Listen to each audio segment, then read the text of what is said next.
Salut! Comment organiser ton premier webinaire en direct? J'imagine que si tu bosses et que tu veux faire ton webinaire, c'est la question tu vois, qui t'a traversé l'esprit. Mais comment faire? Ah bien, regarde bien cette vidéo jusqu'au bout, parce que je vais te donner, si tu veux, une compréhension vraiment globale de comment faire ton premier webinaire, que ça soit simple, que tu n'aies pas de prendre la tête, que tu le fasses de manière très facile. Donc il y a trois choses, si tu veux, quand tu organises ton premier webinaire qu'il faut absolument que tu fasses. C'est ce que je vais te donner dans cette vidéo. Donc je garde les choses super simples pour toi, surtout si tu démarres. J'ai pas envie de te donner énormément de trucs, je veux juste que tu aies l'essentiel pour pouvoir avancer. Point barre. Donc c'est très facile. Donc c'est parti, c'est parti. Avant, si tu ne me connais pas, petite introduction, voilà, je m'appelle Gaël Régnier, je suis spécialiste des webinaires de vente en particulier, que ce soit en termes de coaching, je coach mes clients pour qu'eux mettent en place leur premier webinaire. J'ai des formations aussi par rapport au webinaire, et j'ai accompagné voilà, des personnes influentes sur le marché français et qui vendaient énormément par webinaire. Certains ont dépassé le million de chiffre d'affaires principalement grâce au webinaire. Donc c'est une solution qui fonctionne bien et que j'adore parce que justement elle a une puissance que beaucoup d'autres outils n'ont pas ou du moins qui ne te donnent pas cette relation avec ton audience. Donc, si tu es là, c'est que tu te dis, je veux faire un webinaire, je veux ajouter cet outil de vente à mon arsenal de vente, très bonne idée. Et dans ta réflexion, tu vas te dire, ok, il faut que j'organise mon premier webinaire. Mais comment je fais?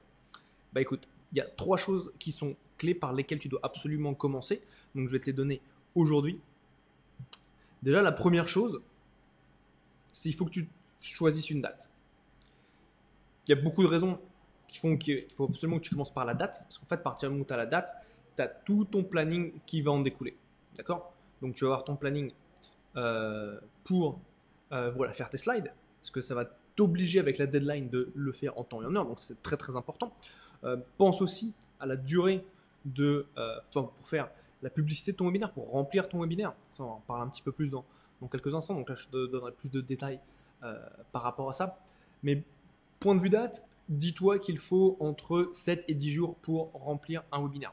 Okay, si c'est plus long que ça, les gens ont tendance à oublier et à penser à autre chose. Donc, très important justement de ne pas faire plus longtemps. On pourrait penser que euh, plus tu vas avoir de temps pour présenter et parler de ton webinaire, et mieux ce sera pour le remplir. En fait, c'est pas vrai. Ça, c'est un gros mythe. Parce que c'est très simple. Plus ça va être éloigné et plus en fait les gens, il y a d'autres choses qui vont se passer dans leur vie auxquelles ils vont penser, ainsi de suite. Ils ont plus de chances d'oublier. Donc, entre 10 jours, c'est vraiment le maximum. En dessous de 5, ça commence à être un petit peu juste. Mais c'est faisable quand même. Donc voilà, donc la date c'est ça. Ensuite, pour choisir une date, très important, tu vas choisir un jour dans la semaine. D'accord? Donc le jour de la semaine, c'est très simple, c'est en fonction de ton audience. Je vais t'en dire un petit peu plus sur ça dans un instant parce que c'est important de les comprendre. Je parle toujours d'une chose qui est mon hashtag, qui est juste ici, qui est voilà, mets-toi à la place du client. Qu'est-ce que ton client veut? Quelle est sa façon de faire? Quand est-ce qu'il est le plus disponible ou la plus disponible? Donc ça, je vais t'en dire un peu plus dans un instant. Mais avant, les journées qui ont été voilà, prouvées entre guillemets, pas prouvées, mais si tu veux, dans les statistiques, c'est là où tu as le plus de participants, d'engagement, ainsi de suite, c'est les jeudis. Donc moi j'aime bien faire les webinaires et les webinaires de mes clients le jeudi soir. Principalement, c'est quand ils vont être amenés à vendre dans tout ce qui est voilà, des nouvelles opportunités, des opportunités d'investissement, toutes ces choses-là, c'est mieux le jeudi soir. Pour ce qui est d'autres cas, donc ça c'est quelque chose aussi que je vois avec eux, j'ai des clients qui sont plus du coaching, donc surtout quand c'est coaching aux mamans. Alors ça c'est important aussi, donc tu dois prendre tu vois, le contexte. Si admettons, tu es une maman, tu as des enfants, le jeudi soir ça risque d'être un peu plus compliqué, enfin même les soirs de la semaine en général, tu auras moins de disponibilité parce que c'est très simple, voilà, tu vas t'occuper plus de tes enfants, ainsi de suite. En fait, c'est vraiment plus minuté.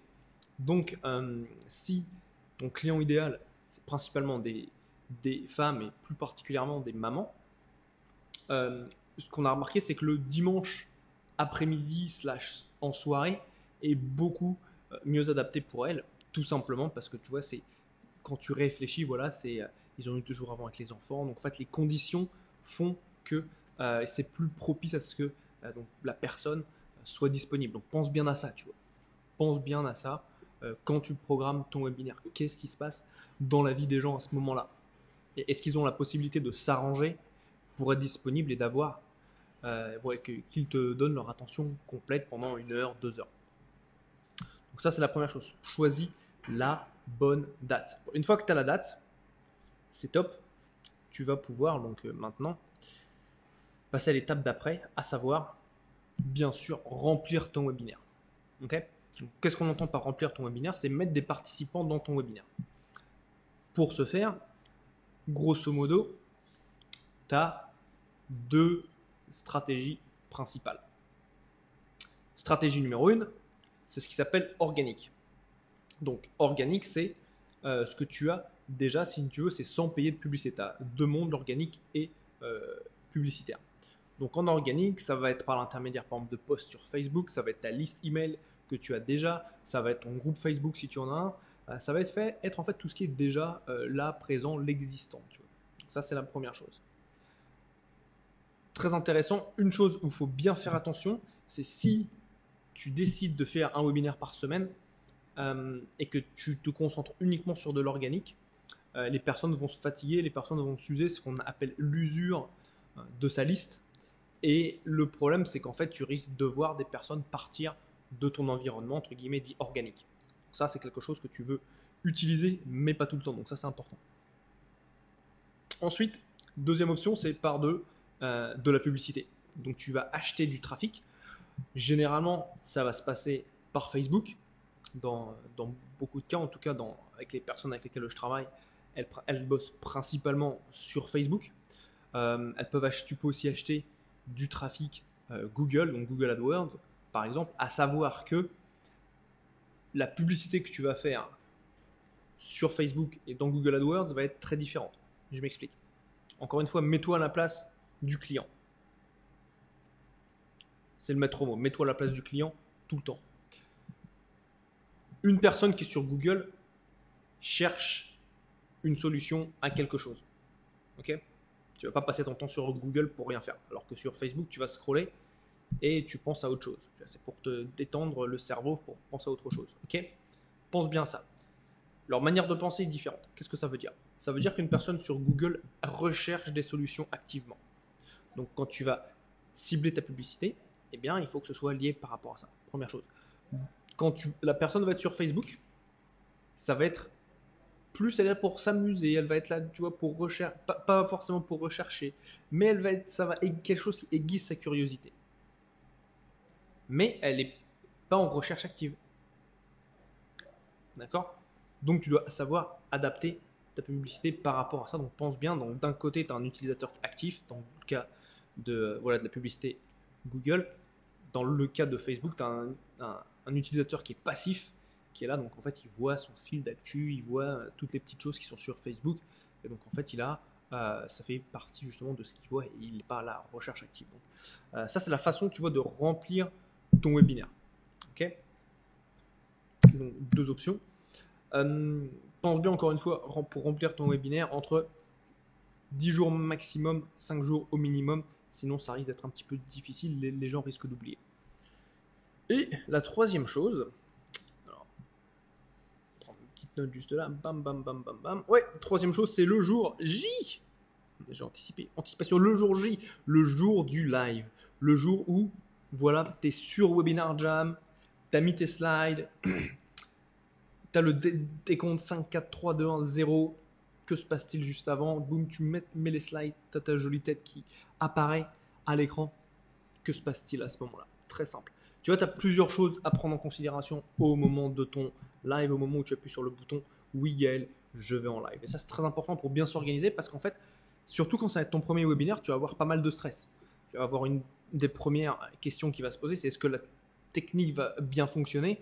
Est-ce que le webinaire va pas cracher? Qu'est-ce que je fais pour gérer le chat? Toutes ces questions vont être dans ta tête. Donc, anticipe. Anticiper, c'est le maître mot. La première chose, c'est d'un point de vue configuration. Il faut que tu aies testé ton micro, il faut que tu aies testé ta webcam, il faut que tu aies testé ta connexion Internet, que tu aies arrêté donc s'il y a le Netflix, le téléchargement, le ceci, le cela. Arrête tout ça pour donner toute ta bande passante à Webinar Jam pour faire ton webinaire. Donc ça, c'est première chose très importante. Prépare-toi au maximum, surtout point de vue technique. Fais des répétitions. Quand tu es sur Webinar Jam, tu as la possibilité d'avoir des salles de test. Utilise-les. Vois à quoi l'interface ressemble. Vois sur quoi tu dois cliquer pour partir live. Ça, c'est très important. Comme ça, tu réduis ton stress le jour J. Et ça, c'est très important. Pourquoi? Parce que quand tu es stressé, ton audience le ressent. Même si tu peux te dire, comment c'est possible? Fais-moi confiance, ton audience le ressent. Si on parle du non-verbal, tu vas au-delà du non-verbal, tu rentres dans des relations énergétiques entre les personnes et en fait, elles le sentent. Tu vois. Et ça, c'est très important. Mais ça, tu t'en rends même pas compte. Et ça, on te le dit très rarement. Mais c'est tellement vrai, c'est incroyable. Donc, réduis ce stress qui est inutile. Donc là, tu vois, je te donne des éléments qui te permettent d'anticiper. Utilise-les. Regarde ta configuration, micro, webcam, connexion, et au moment de ton live, communique-le autour de toi. Dis-le aussi avec ta femme, ton mari, ton partenaire, tes enfants, le chien, le ceci, le cela, pour qu'ils ne viennent pas te perturber. Pour que tu aies vraiment ta concentration à fond au moment du live. Ça, c'est super important. Donc, et puis quand tu as ça, franchement, c'est vraiment les bases pour que tu lances ton webinaire. Donc, avoir la bonne date pour commencer, remplis ton webinaire et ensuite par live. Ça, c'est très important. Et avec le live, encore une fois, pense bien à ce que je te dis d'un point de vue technique. Ne laisse pas la technique être ton talon d'Achille. Super, super important. Voilà, si tu souhaites en savoir plus par rapport au webinaire, comme je te l'ai dit en début de vidéo, j'accompagne des personnes qui se lancent dans leur webinaire. Donc j'ai deux cas de figure en général, c'est des personnes qui se lancent, qui font leur premier webinaire, ou soit des personnes qui ont déjà des webinaires et qui veulent les améliorer. En fait, moi je les accompagne, je les coach, et ça c'est les choses qu'on voit. Mais ça c'est vraiment les bases. Pour aller plus loin, je t'invite à rejoindre notre communauté donc, qui s'appelle Webinaire Extraordinaire, dans lequel on fait des webinaires que j'appelle, donc ça c'est les webinaires que j'ai inventés, c'est les webinaires d'influence qui te permettent non pas de vendre de manière bourrin, mais d'inspirer les gens à l'achat, de créer une relation avec eux, de dominer ton marché et finalement de passer pour un pro. Une fois que tu as ça, c'est simple, tu vas vraiment te différencier de la masse. Et ça, c'est tout ce qu'on voit au sein du groupe. Donc, rejoins-nous, tu as le lien qui est juste en dessous dans le premier commentaire, je vais le mettre dans quelques instants, juste à la fin de la vidéo. Et puis, voilà, j'ai hâte de te voir et de t'accueillir à l'intérieur du groupe. Bon premier webinaire. Et puis, je te dis à très bientôt. Salut, c'était Gal en direction de Bali. Tu peux voir juste derrière. Sympa. Ciao.